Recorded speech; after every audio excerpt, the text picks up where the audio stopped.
Most welcome to my YouTube channel spoken English. अंग्रेजी सीखने के मेरे इस चैनल में आपका स्वागत है। मैं अंग्रेजी साहित्य में दीपक मालपानी।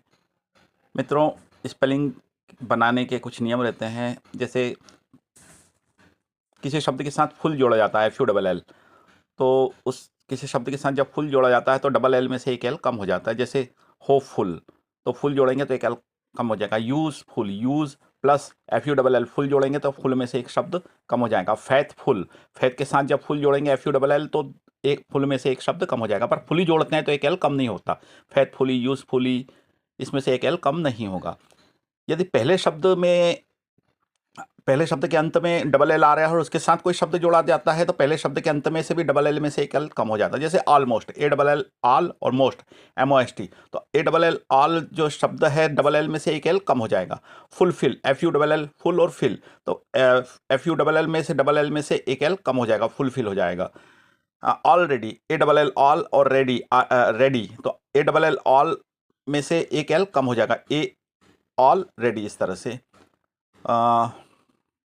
यदि किसी शब्द के अंत, अगला नियम यह है कि किसी शब्द के अंत में वाई आए और वाई के पहले व्यंजन आए तो वाई को आई में बदलकर फिर दूसरा शब्द जोड़ा जाता है। मतलब पहले शब्द में यदि पहले शब्द के अंत में यदि वाई आता है और उसके पहले व्यंजन आता है तो वाई को आई में बदलकर दूसरा शब्द जोड़ा जाता है। जैसे बिजनेस, BUSY, नेस, तो वाई के पहले BUS, वाई के पहले एस आया, एस व्यंजन है, तो बिजीनेस, तो इसमें वाई को आई में बदलेंगे और एनी नेस जोड़ेंगे तो बिजनेस, BUSINESS हो जाएगा। मेरीमेंट, मेरीमेंट में भी सेम कहानी होगी।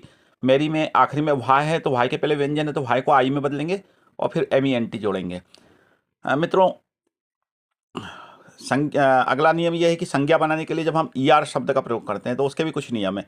जैसे जब किसी शब्द के अंत में व्यंजन आता है और उसके पहले एक स्वर आता है, किसी शब्द के पहले व्यंजन आता है और उसके पहले एक स्वर आता है, तो आखिरी वाले व्यंजन को डबल कर देते हैं। जैसे रब, RUB, बी के पहले यू स्वर है तो बी को डबल करेंगे और ER करेंगे, रबड़। कट, CUT, कट, कट में टी व्यंजन है और उसके पहले यू स्वर है तो कट को टी को डबल करेंगे, कटर। पर यदि आखिरी वाले शब्द के पहले स्वर की जगह व्यंजन है तो आखिरी वाले शब्द को डबल नहीं करते। जैसे बैंकर, BN के बैंक, के पहले एन व्यंजन है तो इस आखिरी वाले के को डबल नहीं करेंगे, ER लगाएंगे। सिंग, SING, सिंग, सिंग में जी के पहले एन जो है व्यंजन है, स्वर नहीं है, तो इसमें भी आखिरी वाले शब्द को डबल नहीं करेंगे और SINGER लगाएंगे। तो व्यंजन, जब पहले वाले शब्द के अंत में व्यंजन के पहले स्वर आए तो शब्द को डबल करते हैं और यदि व्यंजन आए तो स्वर को डबल नहीं करते। ये हैं कुछ नियम।